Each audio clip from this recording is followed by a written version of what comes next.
Did Marie Antoinette really say, "Let them eat cake"?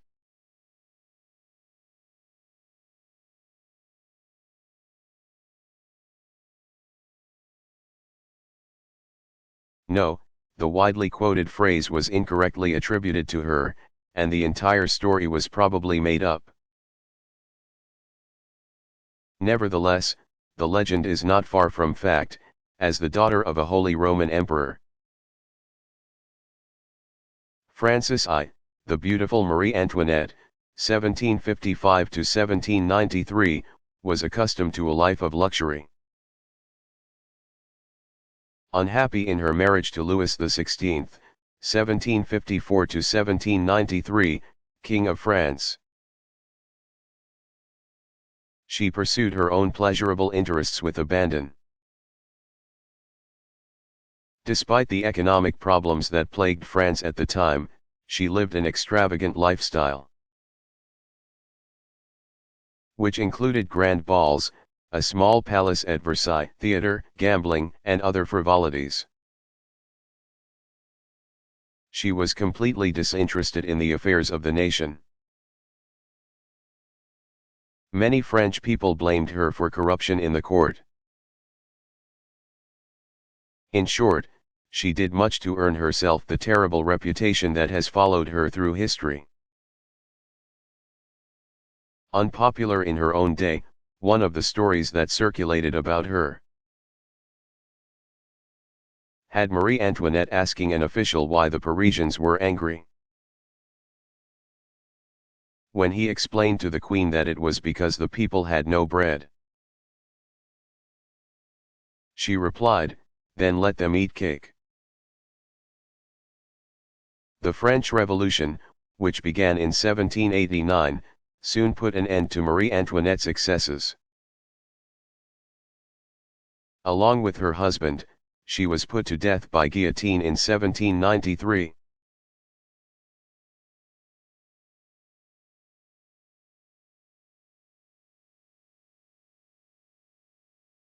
What was trial by battle?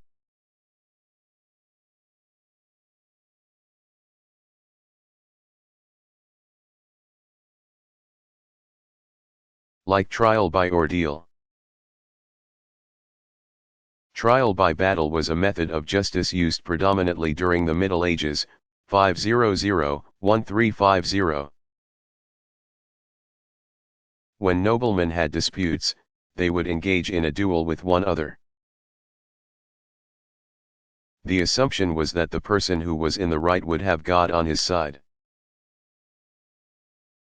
and he would emerge the victor in combat. No questions asked. This form of trial was gradually replaced by trial by jury.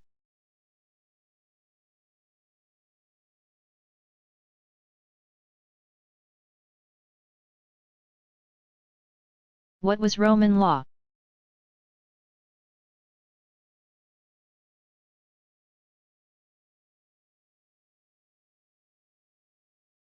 It was the system of law used by the Romans from the 8th century B.C.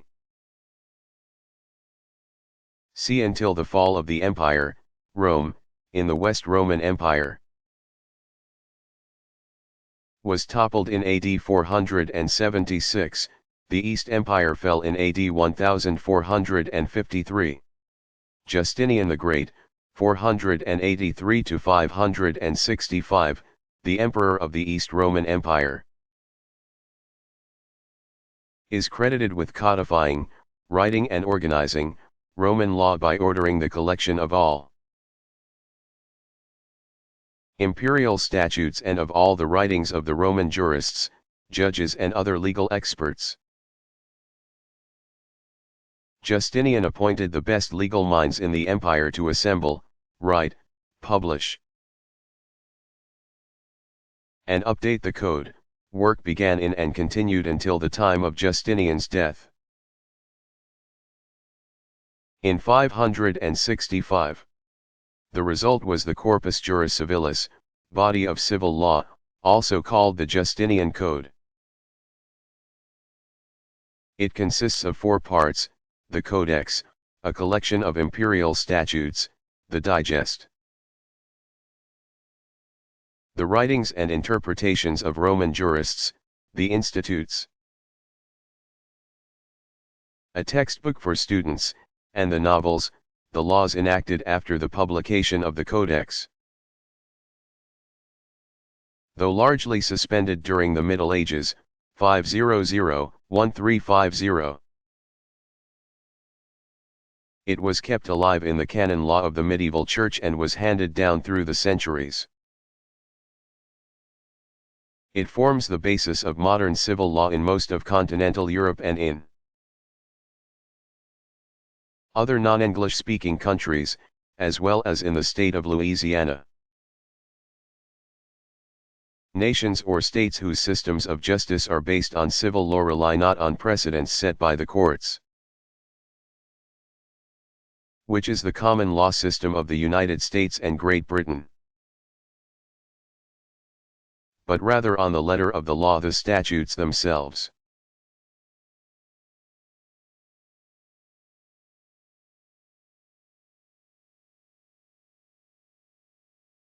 Why did Queen Elizabeth I have an entire age named after her?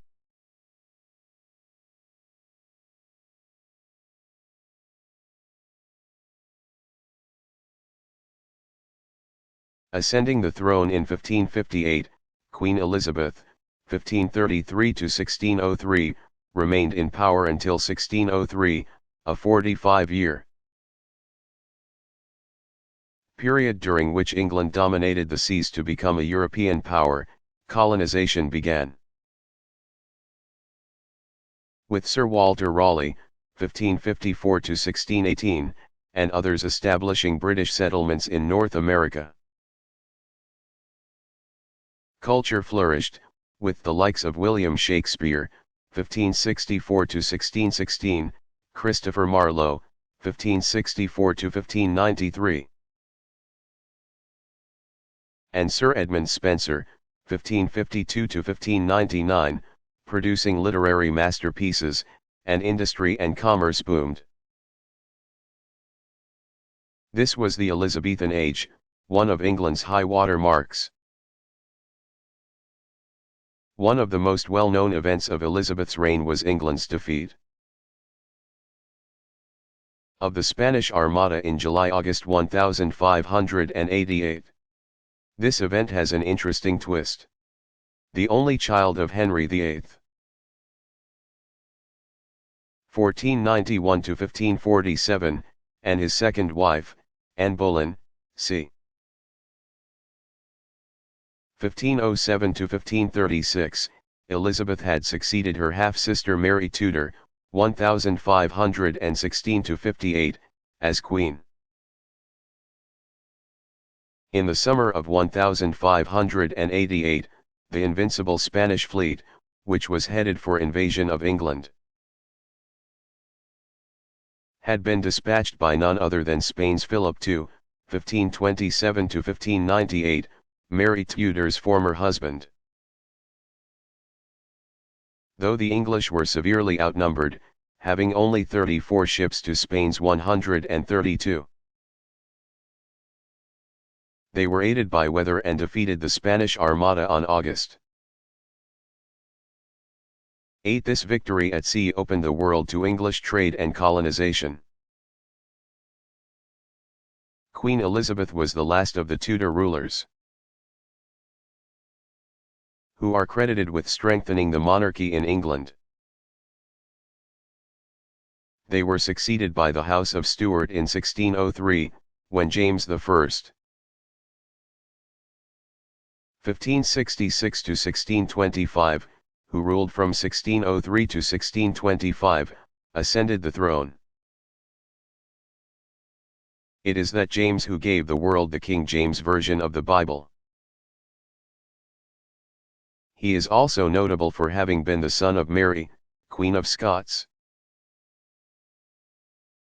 1542–1587, whom Elizabeth I had reluctantly put to death.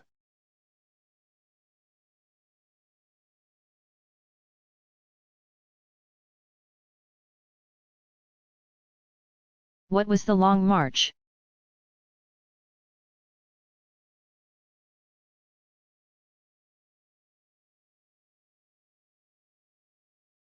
The Long March began in October 1934 when Mao Zedong, 1893 to 1976, led Chinese Communist forces. The Red Army of China, numbering 100,000 men and women, on an epic walk across China, with the Nationalist Army in pursuit. The Communist marchers crossed 18 mountain chains and 24 rivers to cover 6,000 miles. Almost all women and children died along the way. In 1935, 20,000 to 30,000 people finally reached Shaanxi, Shenzi, province in the north, where the Red Army established a stronghold. It was there that Mao, one of the earliest members of the Chinese Communist Party, formulated his own philosophy that came to be known as Maoism. He had adapted Marxism to the Chinese conditions, replacing German politician and socialist Karl Marx's 1818 to 1883, urban working class with the peasant farmers as the force behind revolution. The Red Army went on to defeat the Nationalists in 1949. Mao was named chairman of the People's Republic of China, a communist state, that same year.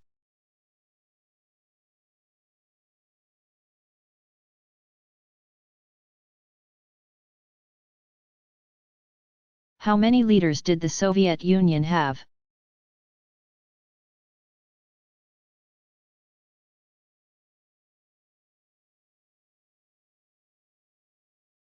From its formation in 1922, just 5 years after Tsarist Russia had fallen in the Revolution of 1917. The Union of Soviet Socialist Republics, USSR, had only 10 leaders. But just 5 of these had meaningful tenure, either due to length of time served or true authority: Lenin, Stalin, Khrushchev, Brezhnev, and Gorbachev. After Tsarist Russia ended with the Revolution of 1917, Bolshevik leader Vladimir Lenin, 1870 to 1924, became head of the Soviet Russian government as chairman of the Council of People's Commissars. The Communists, dissolving the elected assembly and establishing a dictatorship. This lasted 6 years. When Lenin died of a stroke in 1924, Joseph Stalin,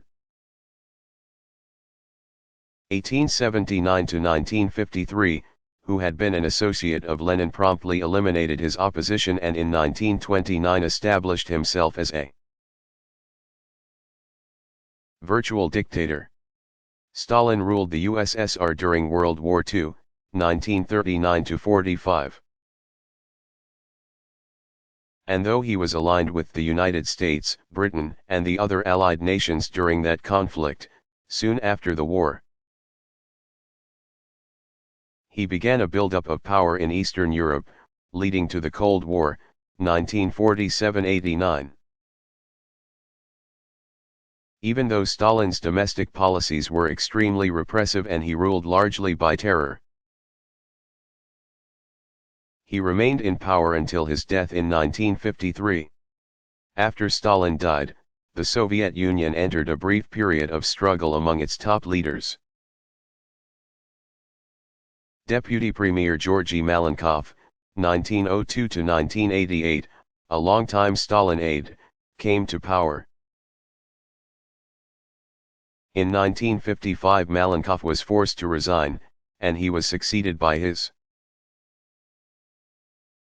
and Stalin's former defense secretary, Nikolai Bulganin, 1895 to 1975. However, Bulganin was a premier in name only. The true power rested with Communist Party Secretary Nikita Khrushchev. 1894 to 1971, who expelled Bulganin and officially took power as premier in 1958. Khrushchev denounced the oppression of the long Stalin years, which had ended only 5 years earlier, and worked to improve living standards. On the international front, he pursued a policy of peaceful coexistence with the West and even toured the United States in 1959, meeting with President Dwight D. Eisenhower. 1890 to 1969, in 1960 a U.S. reconnaissance plane was shot down over the USSR, raising doubts among the Soviets about Khrushchev's policy toward the West. Further troubles at home resulted from widespread hunger due to crop failures. Meantime, Khrushchev advanced the cause of Soviet space exploration, beginning the so-called space race with the United States. Eventually, his stance on international issues, which included a rift with Communist China, led to his downfall. He was removed from power in October 1964. Khrushchev's ouster, which was a forced retirement, had been engineered by his former ally and political advisor Leonid Brezhnev, 1906 to 1982. With Khrushchev out of the way, technically Brezhnev was to lead the country along with Premier Alexei Kosygin, 1904 to 1981. But as head of the Communist Party, it was Brezhnev who truly held the power. By the early 1970s, Brezhnev emerged as the Soviet chief even though Kosygin remained in office until 1980. During his administration, Brezhnev kept tight control over the Eastern Bloc, communist countries, built up the Soviet Union's military, in what became an arms race with the United States, and did nothing to try to reverse the downward trend of the Soviet Union's economy. When Brezhnev died in 1982, he was succeeded by Yuri Andropov, 1914 to 1984. However, Andropov died 2 years later and Konstantin Chernenko, 1911 to 1985, replaced him as premier. When Chernenko, too, died an untimely death in March 1985, Mikhail S. Gorbachev, 1931, became head of the Communist Party and leader of the Soviet Union. With Gorbachev, the reign of the old guard of Stalin-trained leaders had come to an end. Gorbachev's policies of openness to the West and economic development led to the disintegration of the Soviet Union, with communist rule ending in 1991 and each Soviet republic setting up its own government.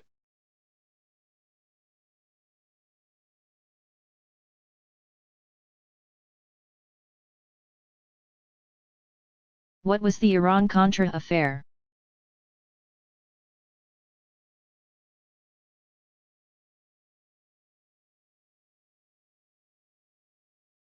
It was a series of actions on the part of U.S. federal government officials, which came to light in November 1986. The discoveries had the immediate effect of hurting President Ronald Reagan, 1911 to 2004, whose policy of anti-terrorism had been undermined by activities initiated from his own executive office. Following in-depth hearings and investigations into who knew what, when, Special Prosecutor Lawrence Walsh, 1912, submitted his report on January 18, 1994. stating that the dealings with Iran and with the Contra rebels in Nicaragua had violated United States policy and law. The tangled string of events involved Reagan's national security advisors Robert McFarlane, 1937, and Admiral John Poindexter, 1936, Lieutenant Colonel Oliver North, 1943. Poindexter's military aid, the Iranian government, and Nicaraguan rebels. The U.S. officials evidently had begun their dealings with both the Iranian government and the Nicaraguan rebels with the goal of freeing 7 Americans who were held hostage by Iranian-backed rebels in Lebanon. President Reagan had met with the families of the captives and was naturally concerned about the hostage situation. Under pressure to work to free the hostages, McFarlane, Poindexter, and North arranged to sell an estimated $30 million in spare parts and anti-aircraft missiles to Iran, then at war with neighboring Iraq. In return, the Iranian government would put pressure on the terrorist groups to release the Americans. Profits from the arms sale to Iran were then diverted by Lieutenant North to the Contras in Central America who were fighting the dictatorial Nicaraguan government. Congress had already passed laws that prohibited U.S. government aid to the Nicaraguan rebels. The diversion of funds certainly appeared to violate those laws. The Iran-Contra affair led to North's dismissal and to Poindexter's resignation. Both men were prosecuted, though the hostages were freed.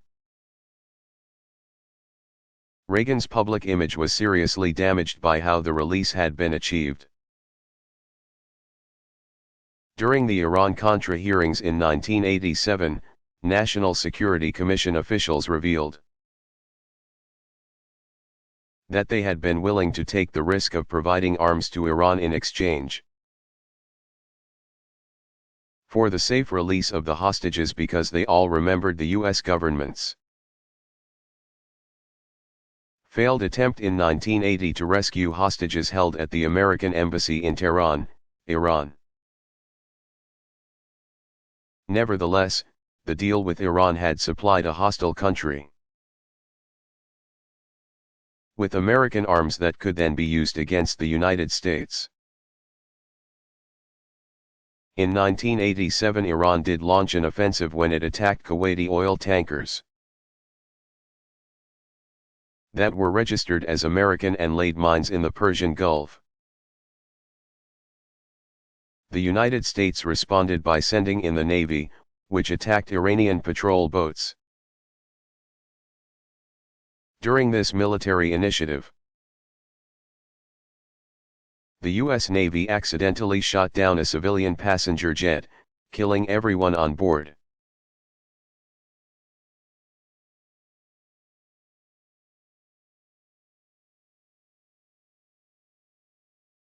Why was President Clinton impeached?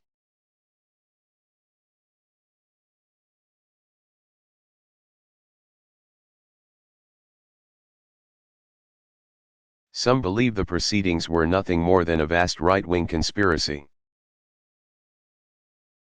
A term coined by First Lady Hillary Rodham Clinton, 1947, early in 1998.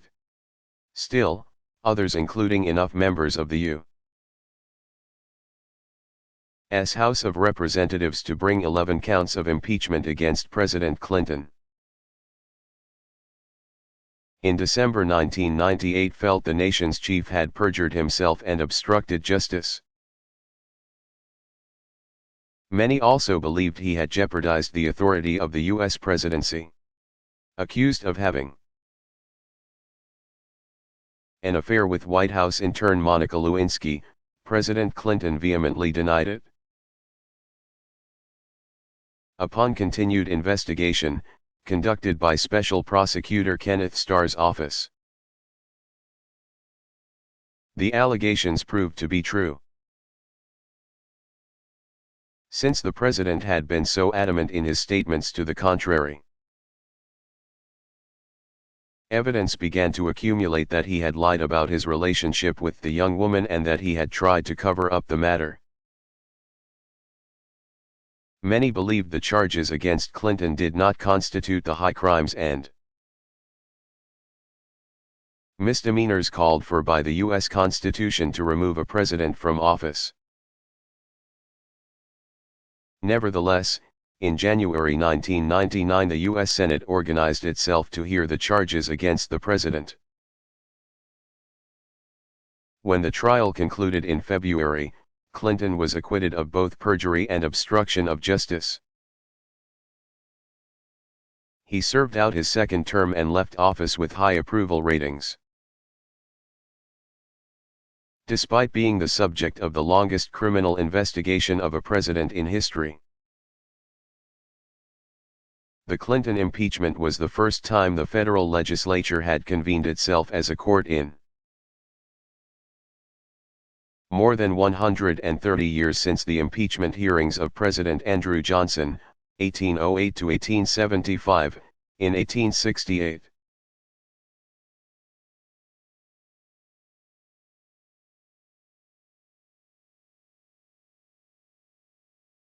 How was the Soviet Union formed?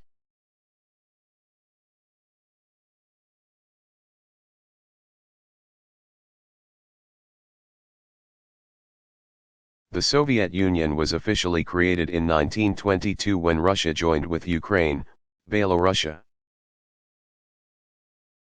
and the Transcaucasian Federation, Armenia, Azerbaijan, and Georgia, to form the Union of Soviet Socialist Republics, USSR. These republics were later joined by 9 others, and territories were redrawn so that by 1940, the Union consisted of 15 Soviet Socialist Republics, Armenia, Azerbaijan, Belarus, now Belarus, Estonia, Georgia, Kazakhstan, Kyrgyz, now Kyrgyzstan, Latvia, Lithuania, Moldavia, now Moldova, Russia, Tajikistan, also spelled Tajikistan, Turkmenistan, Ukraine, and Uzbekistan.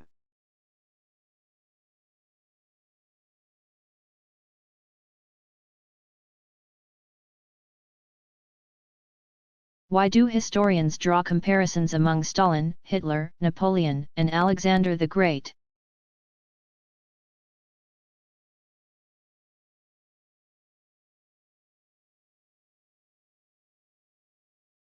All 4 men were fiercely powerful and seemingly indomitable leaders. And their early lives and careers shared some interesting characteristics as well. First, none of them were native sons of the countries they ended up ruling, and some would say, defining. Soviet leader Joseph Stalin, 1879 to 1953, was born in Georgia. German Chancellor and Führer Adolf Hitler, 1889 to 1945, in Austria.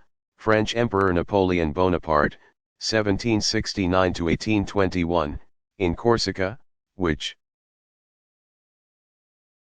though technically a new possession of France, was decidedly more Italian in nature.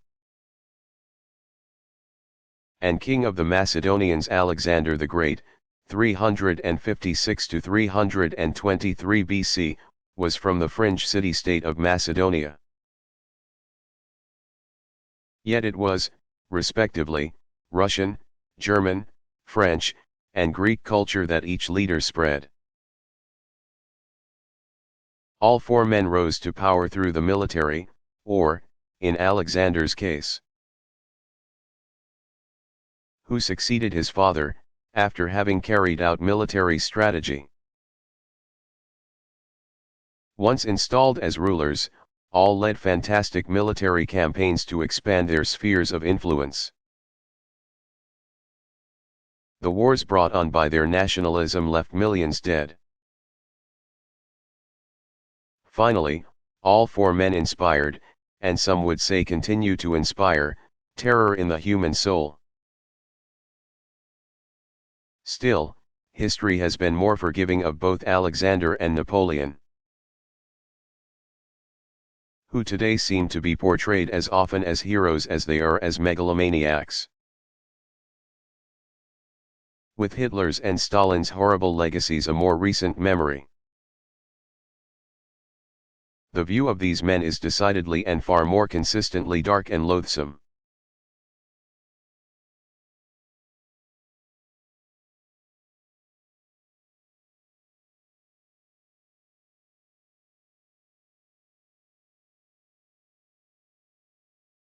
What were the rights of man?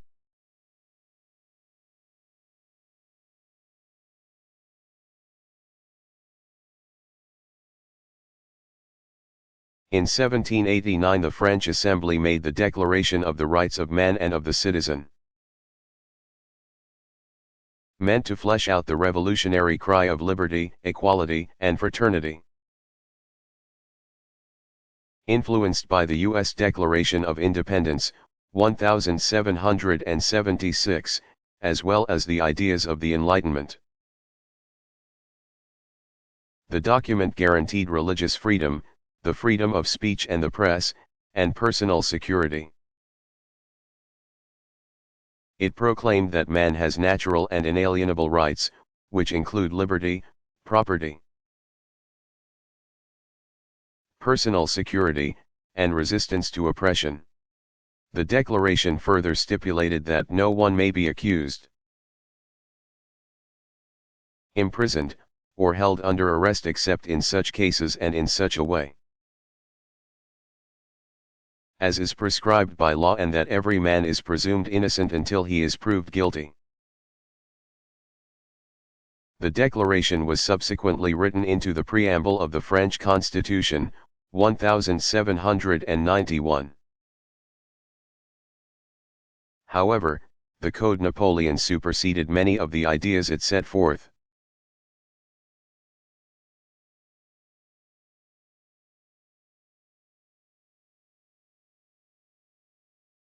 What was the controversy about the Guantanamo detainees?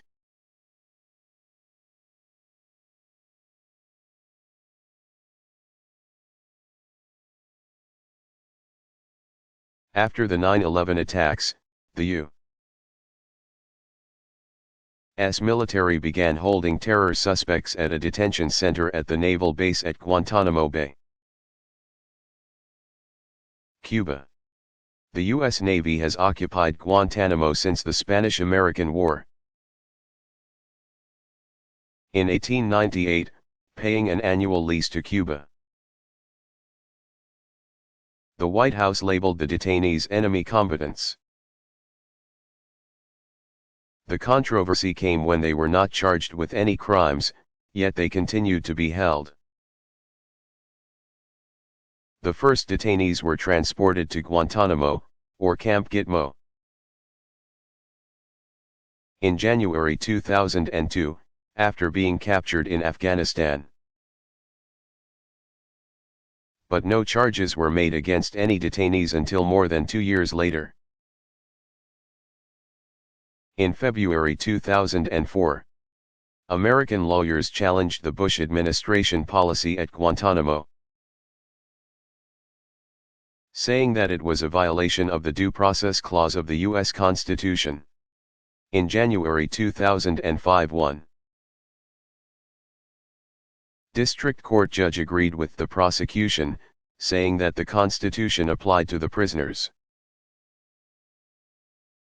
They could not be deprived of their liberty without due process of the law. The Bush administration immediately moved to appeal the ruling. Some in the international community also strongly criticized the U.S. government for holding the suspects. One of Britain's most senior judges called the policy a monstrous failure of justice. In response to the widespread criticism, the U.S. Defense Department considered making major changes to the tribunal set up to prosecute terror suspects at Guantanamo. The changes were to bring the tribunals in line with the judicial standards of U.S. court-martials. But questions also arose about the treatment of the detainees and the methods used in interrogating them. Human rights groups made charges of abuses. In spring 2005, United Nations officials working in the area of war crimes were awaiting a visit to Guantanamo. The hold-up was that they requested full access to the facilities and the prison population, conditions Washington was reluctant to allow. According to a February 2005 American Forces Information Service report, there were about 545 people from some 40 countries being held at the Guantanamo Detention Center at that time. The government also held terror suspects, some of them senior members of the terrorist network Al-Qaeda. In Navy brigs in South Carolina, Iraq, and Afghanistan, and on Navy vessels at sea.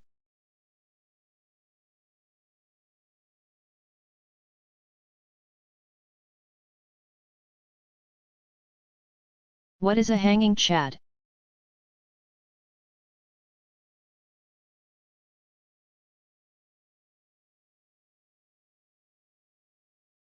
A hanging Chad, also called a bulging Chad or a pregnant Chad, is the scored piece of paper that remains on a punch card ballot if the voter fails to fully punch the card to dislodge the paper. The Chad gained national and international attention in the presidential election of 2000 when the race between Republican candidate George W. Bush, 1946, and Democrat Al Gore, 1948, hinged on the ballot count in Florida. The vote tally in the Sunshine State was so close that manual counting took place in the days following the November 7 election. News photos showed counters holding punch card ballots up to the light to try to determine if a voter had meant to poke a Chad through, thereby indicating a vote. But Florida was not the first state where a disputed election came down to ballot inspection to try to determine voter intent. In 1996, a Democratic primary for a House seat in Massachusetts was settled by carefully inspecting ballots and counting those that were merely dimpled by the voter. In support of its decision to scrutinize ballots to determine voter intent, the Massachusetts Supreme Court stated, if the intent of the voter can be determined with reasonable certainty from an inspection of the ballot, effect must be given to that intent and the vote counted. The conclusion was that a voter should not be disqualified for failing to completely express his or her intent. A 1990 case in Illinois and a 1981 case in Indiana also ruled in favor of examining ballots to try to determine what the voter meant to do. In all cases, ballots where no clear intent could be determined were set aside. In 2000, the Florida recount ended with a tally of 2,909,176 votes for Bush and 2,907,451 for Gore. In winning Florida, the national electoral vote swung in Bush's favor. Though Gore won the popular vote with a national total of 51,003,894 votes to Bush's 50,459,211. Bush managed to carry the Electoral College.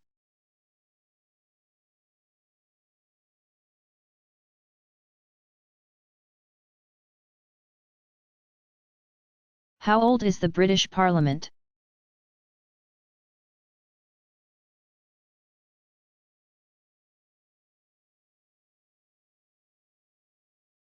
The Legislative Assembly of Great Britain has roots dating back to the Middle Ages.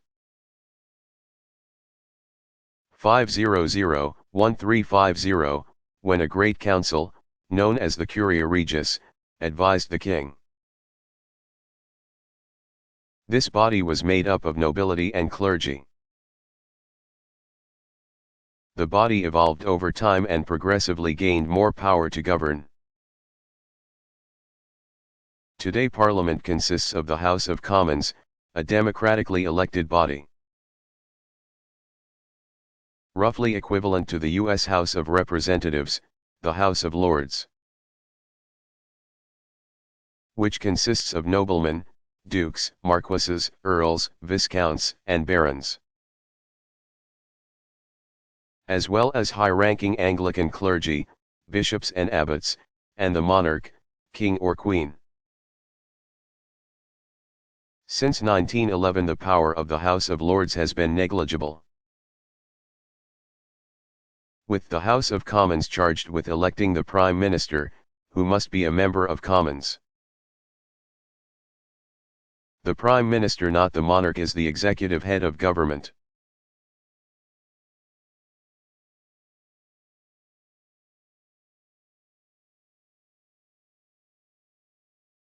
What were the gulags?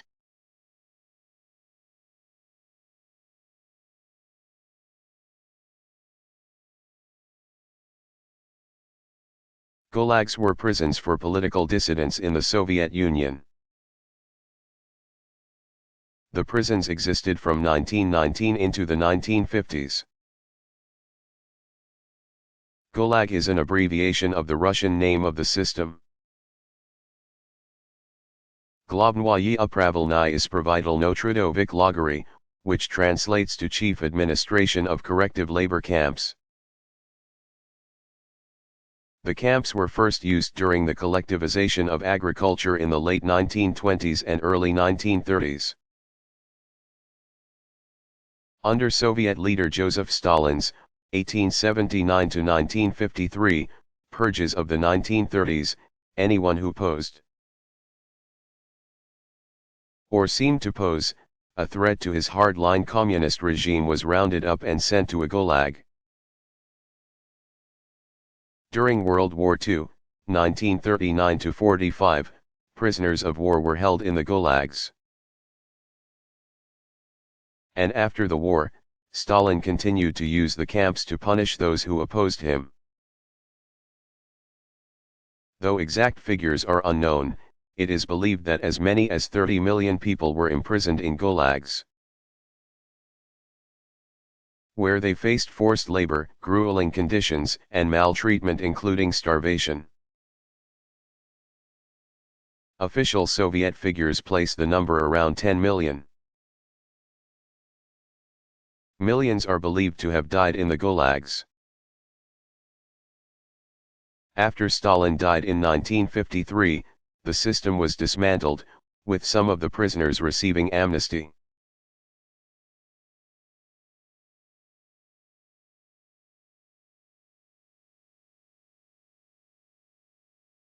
Why was the election of Vicente Fox a landmark?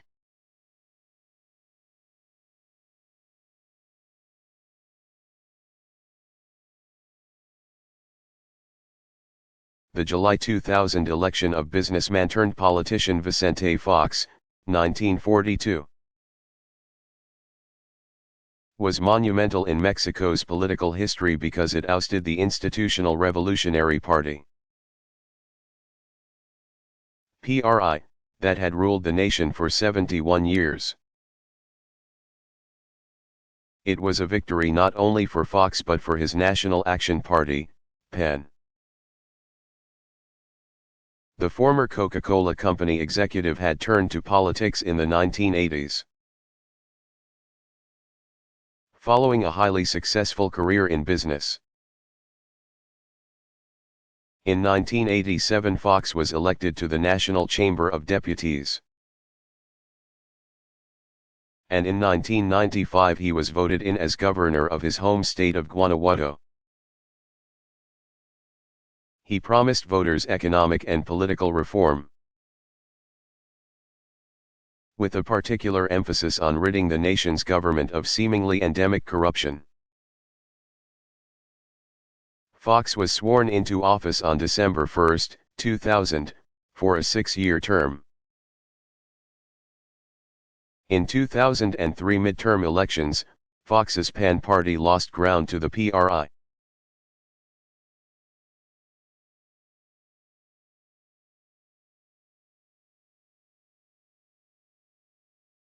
How many U.S. presidents have been assassinated?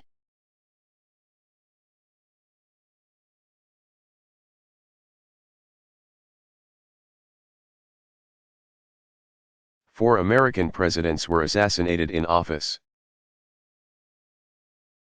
Abraham Lincoln, James Garfield, William McKinley, and John F. Kennedy. Abraham Lincoln, 1809 to 1865, was shot on the evening of April 14, 1865, as he sat in the presidential box of Ford's Theater in Washington, D.C., watching a performance of Our American Cousin. The man who fired the shot was actor John Wilkes Booth, 1838 to 1865. Who then jumped onto the stage, fell, breaking a leg, and limped away, calling out, "Sic semper tyrannis," a Latin phrase meaning "thus always to tyrants." The president lived through the night, attended by family. He died just after 7 a.m. On April 15. He was succeeded in office by Vice President Andrew Johnson, 1808 to 1875. On April 26 the search party found Booth in a Virginia barn, where he was fatally shot. James Garfield, 1831 to 1881, was en route to a class reunion at Williams College, Williamstown, Massachusetts, on July 2, 1881, when his assailant fired 2 shots at him in a Washington, D.C. train station. The shooter was Charles J. Guiteau, 1841–1882, who held a grudge against the president. One of Guiteau's bullets had only grazed the president. The other was fixed in his back, and doctors were unable to locate it.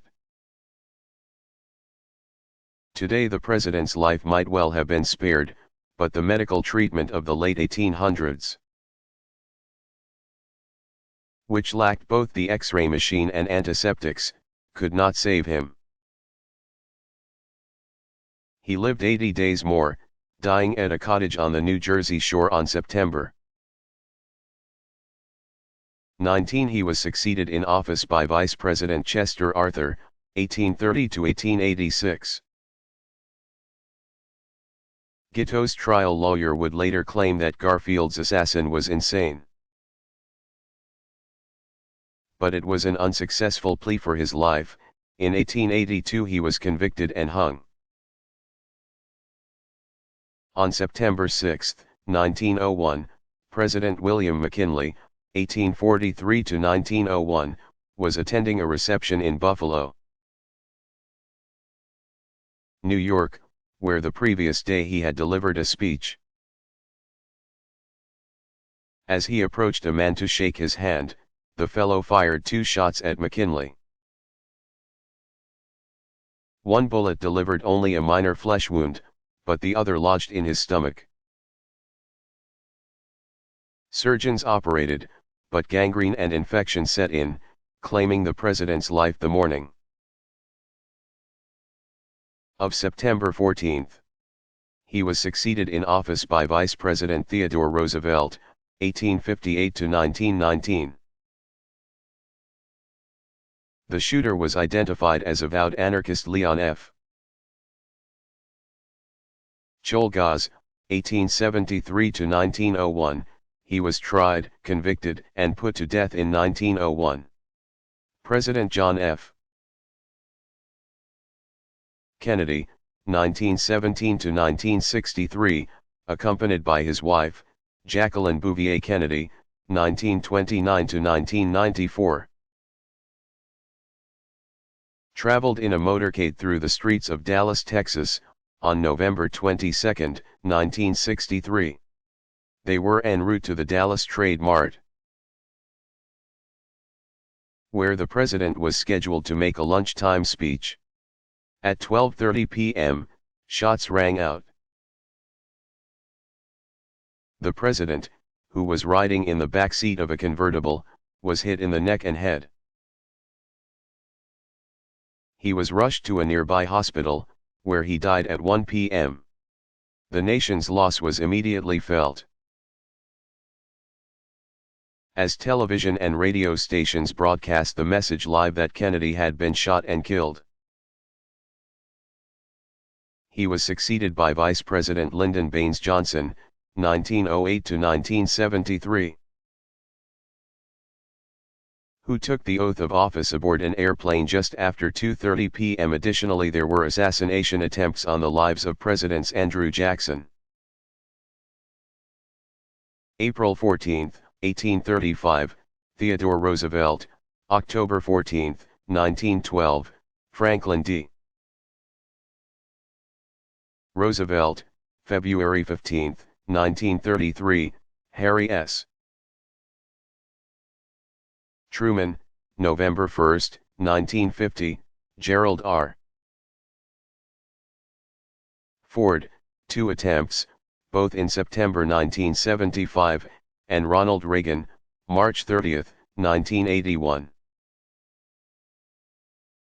Theodore Roosevelt and Ronald Reagan recovered from their injuries.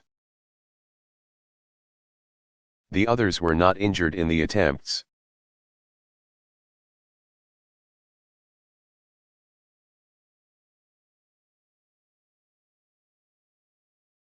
Was King George III really insane?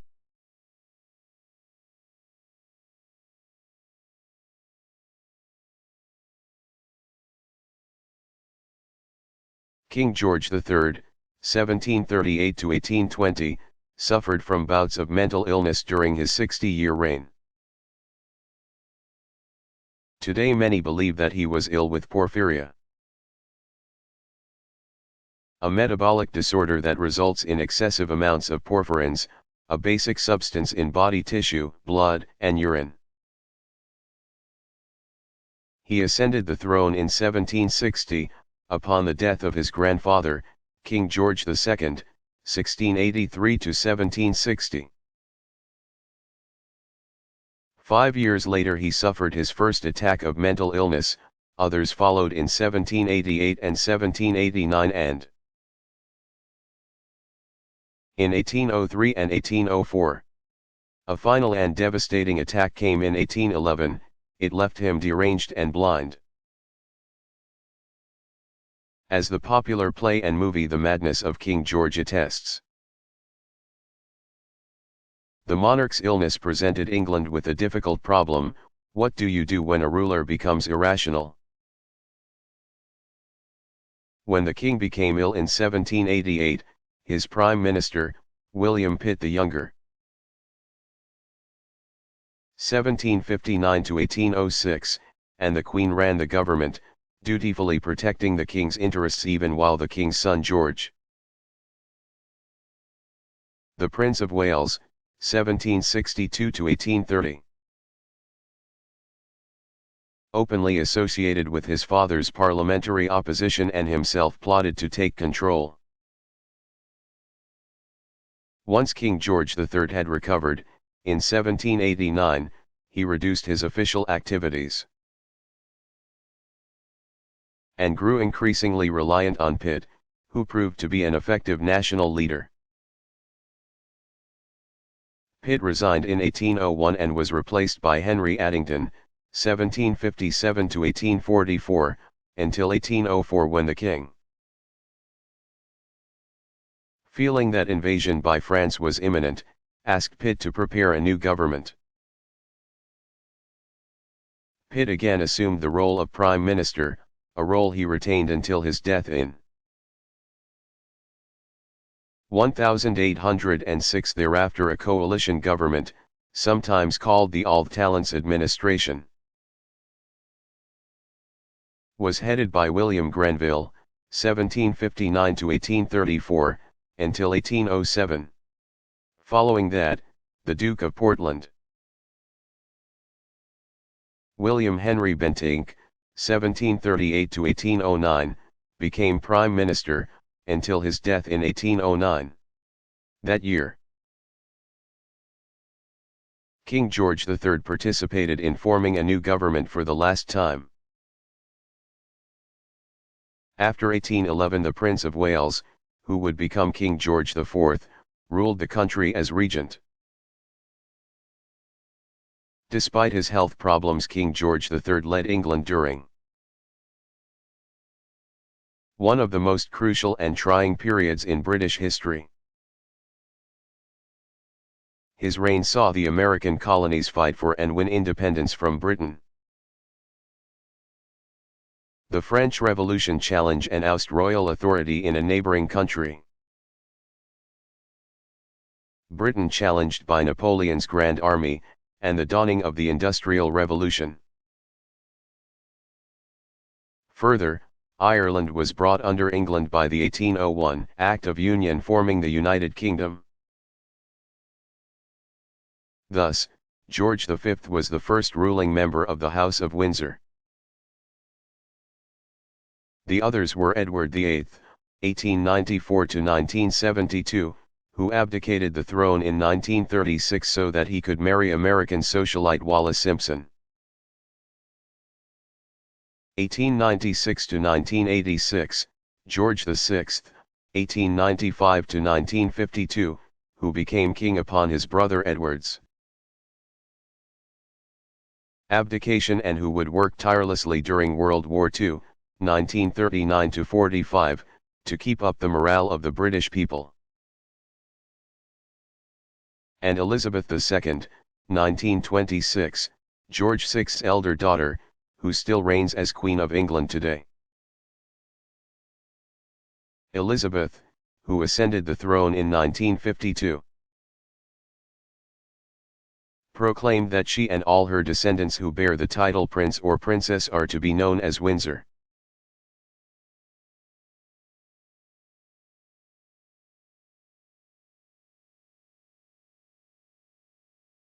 Which British monarch has ruled the longest?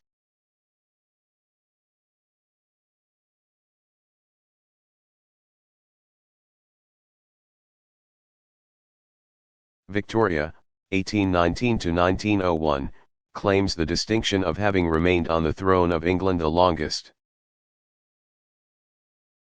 She became queen in June 1837 upon the death of her uncle, King William IV, 1765 to 1837.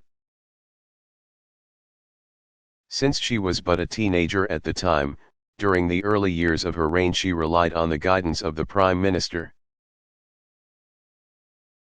The tactful Lord Melbourne, William Lamb, 1779 to 1848, whom she counted as a friend. After marrying Prince Albert, 1819 to 1861, in 1840, she also sought out advice from him and his advisor. But by 1850 she had grown confident in her abilities, and she managed the country's affairs with authority. Later in her reign, Prime Ministers Benjamin Disraeli, 1804 to 1881, and William Gladstone, 1809 to 1898, gradually secured increased authority for that office without alienating the Queen. It is for this reason that she is often seen as the first modern monarch, of which she remains a lasting symbol. Queen Victoria celebrated her Diamond Jubilee in 1897 amidst an outpouring of public support. She remained on the throne for more years, until her death in 1901. During her 64-year reign, Queen Victoria presided over the rise of industrialization in Great Britain as well as British imperialism abroad. Architecture, art, and literature flourished, in part due to the influence and interests of Prince Albert. It was the prince who in 1851 sponsored the forward-looking Great Exhibition at London's Crystal Palace. It was the first international exposition, a world fair. The Grand Crystal Palace remained a symbol of the Victorian age until it was destroyed by fire in 1936.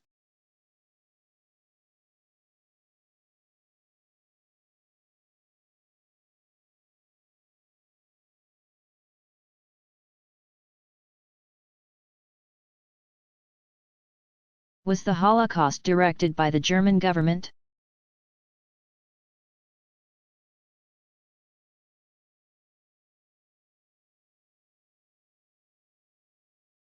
Yes. When fervent nationalist Adolf Hitler, 1889–1945, rose to power in Germany in 1933, he quickly established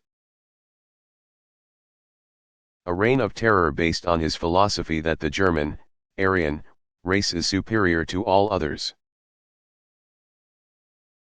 He established a violent policy against Jews, those who did not flee the country were rounded up and sent to concentration camps, where they were kept without cause. This was before Hitler's acts of military aggression in Europe. But after German troops invaded Poland and World War II began, the Führer's anti-Semitic campaign was accelerated. Jews in Germany and in Nazi-occupied countries of Europe were severely persecuted. Those who were put into concentration camps including Auschwitz, Treblinka, Buchenwald, and Dachau were exterminated, many of them in gas chambers. By the end of the war, in 1945, Hitler's final solution to the Jewish question had been underway for some 12 years. And 6 million Jews had been systematically murdered by the Nazis during the Holocaust, or Shoah, Hebrew. As his defeat was imminent,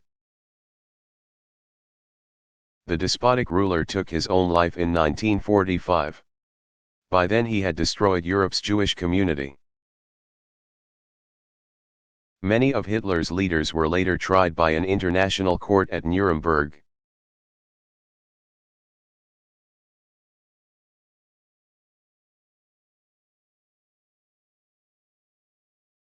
What was the détente?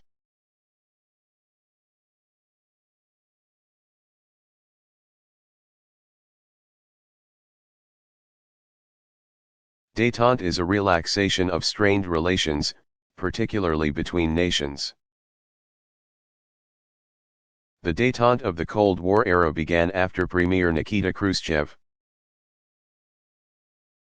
1894–1971, rose to power in the Soviet Union in 1958 and initiated a plan of peaceful coexistence with the West.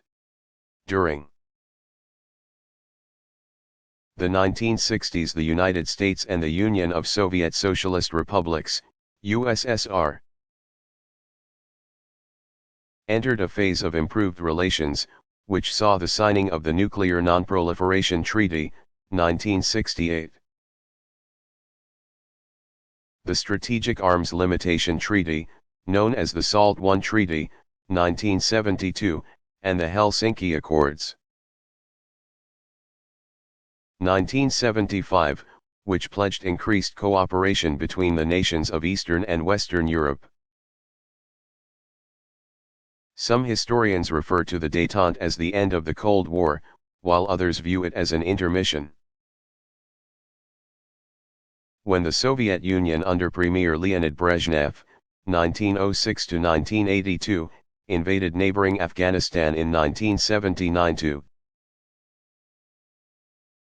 put down an anti-communist movement there, tensions between the two superpowers, the US and the USSR,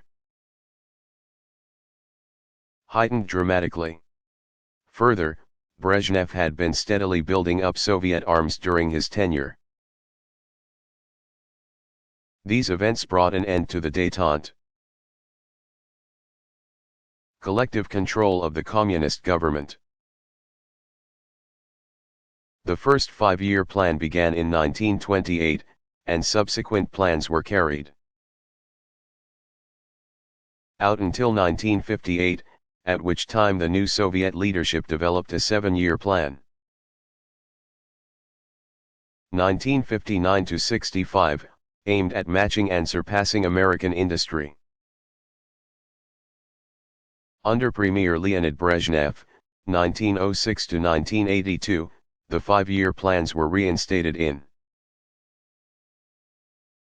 1966 and continued until the dissolution of the Soviet Union during 1990 and 1991. Other communist countries also instituted five-year plans, all with the goal of bringing industry, agriculture, and the distribution of goods and services under government control.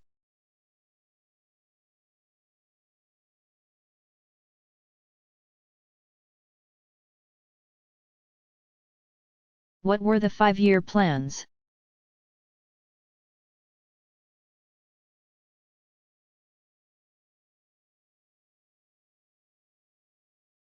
These were the plans initiated by Premier Joseph Stalin.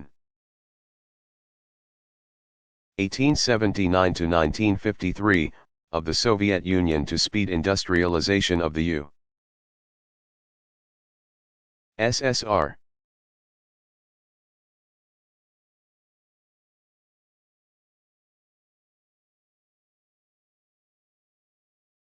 What was the Act of Settlement?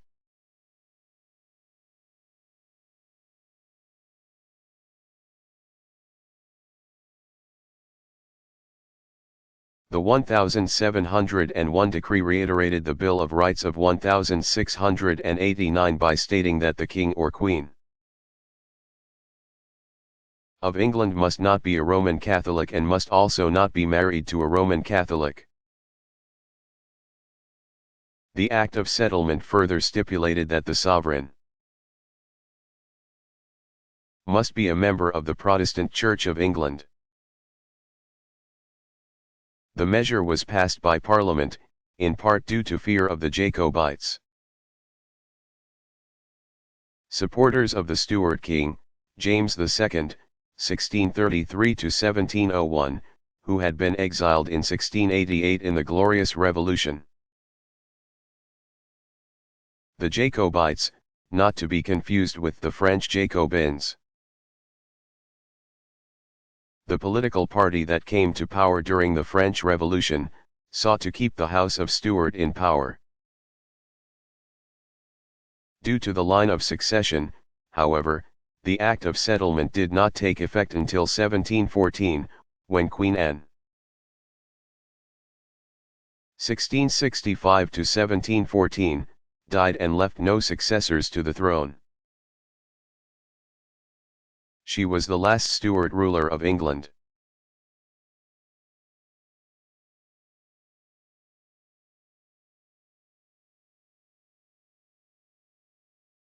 What happened at Watergate?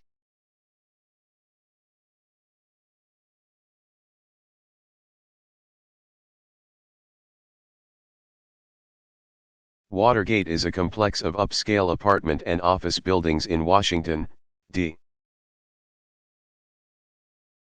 In July 1972, 5 men were caught breaking into the Democratic Party's national headquarters there. Among these men was James McCourt Jr. 1924, the security coordinator of the Committee for the Re-election of the President, CRP. McCord was among those working to get President Richard Nixon. 1913 to 1994, a Republican, elected to a second term in office. All 5 men who were caught in the break-in were indicted on charges of burglary and wiretapping, as were CRP AG Gordon Liddy, 1930, and White House consultant E. Howard Hunt. 1918. 5 of the men pleaded guilty to the charges. McCord and Liddy were tried and found guilty. In February 1972, 5 months before the break-in at Watergate, President Nixon had traveled to China, becoming the first U.S. president to visit that country. In May he traveled to Moscow, where he signed the Strategic Arms Limitation Treaty, SALT I Treaty, the first such treaty between the United States and the USSR. When the election was held in November, Nixon won in a landslide victory over the Democratic candidate George McGovern, 1922 to 1998. But early in Nixon's second term, which began in 1973, the Watergate affair became a full-blown political scandal when convicted burglar James McCord wrote a letter to District Court Judge John Sirica. 1904 to 1992, charging a massive cover-up in the Watergate break-in. A special Senate committee began televised investigations into the affair. Before it was all over, about 40 people, including high-level government officials, had been charged with crimes including burglary, wiretapping of citizens, violating campaign finance laws by accepting contributions in exchange for political favors, the use of government agencies to harm political opponents, and sabotage. Among those prosecuted were John Dean, 1938, former White House counsel, and Attorney General John Mitchell, 1913 to 1988. It was revealed that members of the Nixon administration had known about the Watergate burglary. It was also discovered that the president had taped conversations in the Oval Office. When Dean and Mitchell were convicted, public confidence in President Nixon plummeted. In July 1974, the Judiciary Committee of the House of Representatives was preparing articles of impeachment, including one that charged the president with obstruction of justice, against the president. The impeachment proceedings would not make it as far as the Senate. Nixon chose to resign on August 9, 1974. He was the first and so far only U.S. president to resign from office. Shortly after taking office, Nixon's successor, Gerald R. Ford, 1913, pardoned Nixon. But Watergate remains a dark chapter in the nation's history.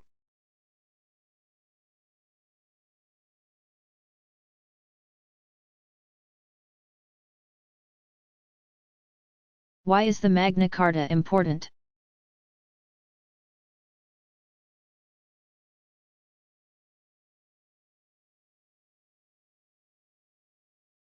The Magna Carta, arguably the most famous document in British history, has had many interpreters since it was signed by King John, 1167 to 1216, who was under pressure to do so. On June 15, 1215, in the meadow which is called Runnymede, between Windsor and Staines, in Surrey, England, drawn up by English barons who were angered by the king's encroachment on their rights. The charter has been credited with no less than ensuring personal liberty and putting forth the rights of the individual, which include the guarantee of a trial by jury. No freeman shall be arrested and imprisoned,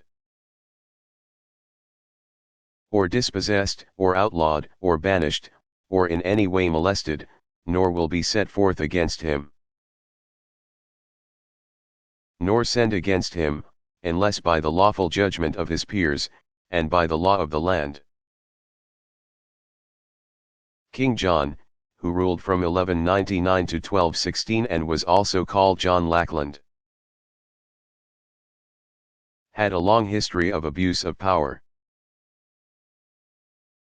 while his brother Richard I, or Richard the Lion-Hearted, 1157 to 1199, was still king. John tried to wrest the throne from him. Though he failed in his effort, when Richard died in 1199, John did ascend to king, inheriting 4 French duchies, which he soon lost. Upon his refusal to recognize the new Archbishop of Canterbury, John was excommunicated. In order to regain favor with the Pope, he was forced to give up his kingdom, 1213, and receive it back as a papal fief. He was further required to pay an annual tribute to the Pope. It was in raising funds that John ran into trouble with England's powerful barons, who were outraged at and tired of his interference in their affairs. The barons drafted the 63 chapters of the Magna Carta, writing it in the king's voice, and met John along the banks of the Thames River as he returned in 1215 from an unsuccessful invasion of France. The document, to which John was forced to put his seal, asserted the rights of the barons, churchmen, and townspeople, and provided for the king's assurance that he would not encroach on their privileges. In short, the Magna Carta stipulated that the king, too, was subject to the laws of the land. In that the Magna Carta made a provision for a great council, to be comprised of nobles and clergy who would approve the actions of the king vis-a-vis his subjects and ensure the tenets set forth in the charter were upheld. It is credited with laying the foundation for a parliamentary government in England. After signing it, John immediately appealed to Pope Innocent III. 1160 or 1161 to 1216, who issued an annulment of the charter. Nevertheless, John died before he could fight it, and the Magna Carta was later upheld as the basis of English feudal justice. It is still considered by many to be the cornerstone of constitutional government.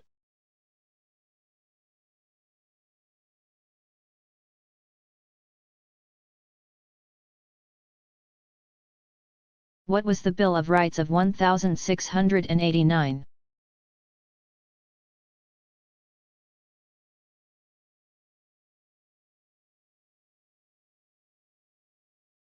The English Bill, accepted by King William III, 1650 to 1702. Who ruled jointly with his Protestant wife Queen Mary II, 1662 to 1694, seriously limited royal power. After a struggle between the Stuart kings and Parliament and the subsequent ousting of King James II, 1633 to 1701, Parliament presented the Bill of Rights to King William and Queen Mary as a condition of their accession. The document not only described certain civil and political rights and liberties as true, ancient, and indubitable, but it also ironed out how the throne would be succeeded. This point was of critical importance to the future of England. The article stipulated that no Roman Catholic would rule the country. Since the Bill of Rights served to assert the role of Parliament in the government of England, it is considered one of the seminal documents of British constitutional law.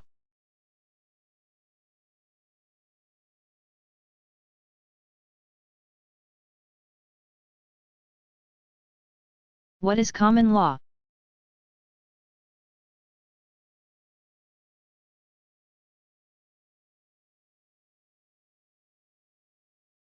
It is the system of justice that prevails in Great Britain and the United States, except Louisiana, where the precedents, past decisions, of the courts are used as the basis of the legal system. It is sometimes referred to as customary law since justices consider prevailing practices customs, in order to arrive at their decisions. In the U.S., Louisiana is the only state where judges do not rely on precedent or custom to decide private cases, they rely on civil law, the letter of the code, and are free to disregard the decisions of similar cases. In all other states, the precedents must be considered. The exception of Louisiana to the prevailing system of common law is explained by its unique history. It was long a French holding, and that influence is still felt. In many countries, the justice system is a combination of the civil law handed down by the Romans under Justinian and the common law formulated in England. Private cases, often and confusingly called civil cases, are largely the realm of civil law. In other words, the statutes prevail, whereas criminal cases, in which crimes have been committed against society, are the realm of common law, i.e., decisions are based on precedent.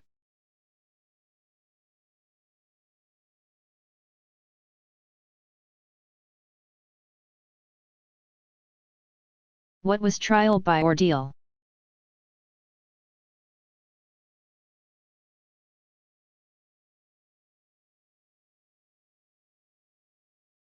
It was an irrational way of determining someone's guilt or innocence.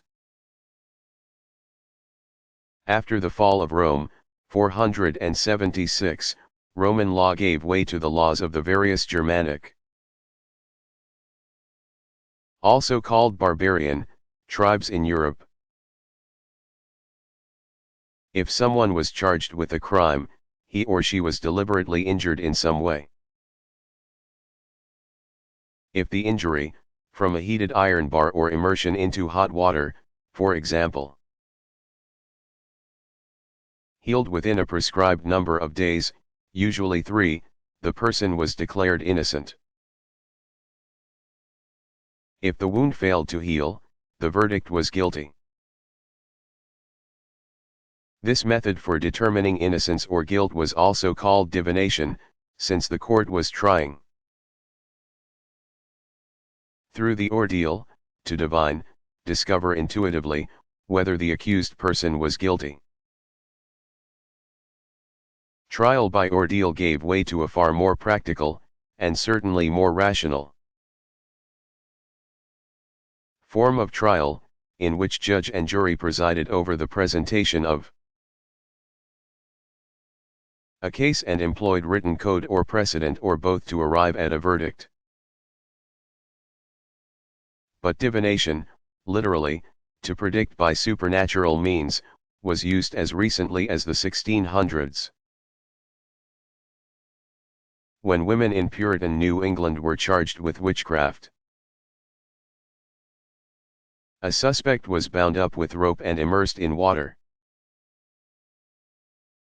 If she sank, she was innocent; if she floated, she was declared guilty. The reasoning being that only someone with supernatural power could float under the circumstances. Those found guilty by this form of trial were put to death.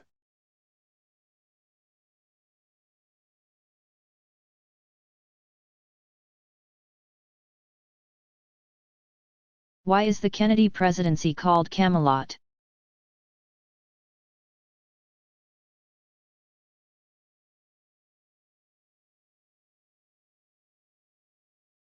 The term was actually assigned by Jacqueline Bouvier Kennedy, 1929 to 1994. Shortly after President John F. Kennedy was assassinated, November 22, 1963. The former First Lady was talking with a journalist when she described her husband's presidency as an American Camelot. And she asked that his memory be preserved. Camelot refers, of course, to the time of King Arthur and the Knights of the Round Table, and has come to refer to a place or time of idyllic happiness. John Fitzgerald Kennedy's widow, who had with fortitude and grace guided her family and the country through the sorrow and anguish of the president's funeral, quite naturally held sway over the American public. So when she suggested that the shining moments of her husband's presidency were reminiscent of the legends of Camelot, journalists picked up on it. Despite subsequent revelations that there were difficulties in the Kennedy marriage, public opinion polls indicate that the image of Camelot, albeit somewhat tarnished, has prevailed.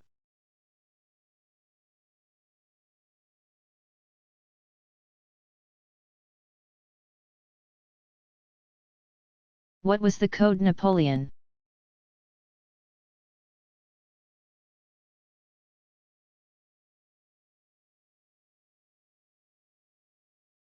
In 1800, just after Napoleon Bonaparte, 1769 to 1821, had come to power in France, he appointed a commission of legal experts to consolidate all French civil law into one code. The process took 4 years. The so-called Code Civil went into effect on March 21, 1804, the same year that Napoleon named himself Emperor of France, which he did in December. The laws thus took on the alternate name of the Code Napoleon or Napoleonic Code. It went into force throughout France, Belgium, Luxembourg, and in other French territories and duchies in Europe. The code represented a compromise between Roman law and common, or customary, law. Further, it accommodated some of the radical reforms of the French Revolution, 1789 to 99. The Code Civil set forth laws regarding individual liberty, tenure of property, order of inheritance, mortgages, and contracts. It had broad influence in Europe as well as in Latin America, where civil law is prevalent, as opposed to the common law of most English-speaking countries. Civil law judgments are based on codified principles, rather than on legal precedent. For example, under the Code Civil, an accused person is guilty until proven innocent, as opposed to common law, which holds that a person is innocent until proven guilty.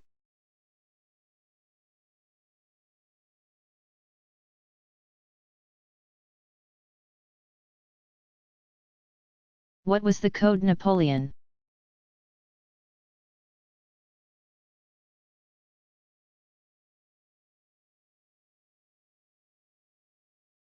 In 1800, just after Napoleon Bonaparte, 1769 to 1821, had come to power in France.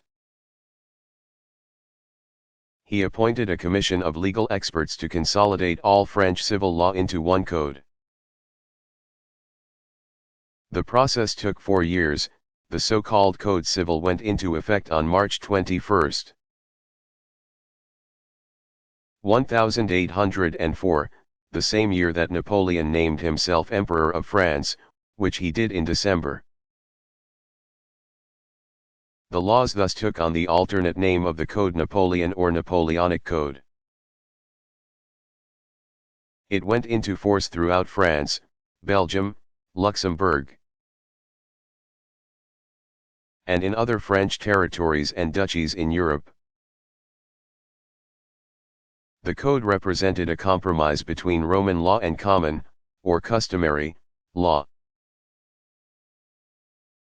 Further, it accommodated some of the radical reforms of the French Revolution, 1789–99. The Code Civil set forth laws regarding individual liberty, tenure of property, order of inheritance, mortgages, and contracts. It had broad influence in Europe as well as in Latin America, where civil law is prevalent. As opposed to the common law of most English-speaking countries. Civil law judgments are based on codified principles, rather than on legal precedent. For example, under the Code Civil an accused person is guilty until proven innocent. As opposed to common law, which holds that a person is innocent until proven guilty.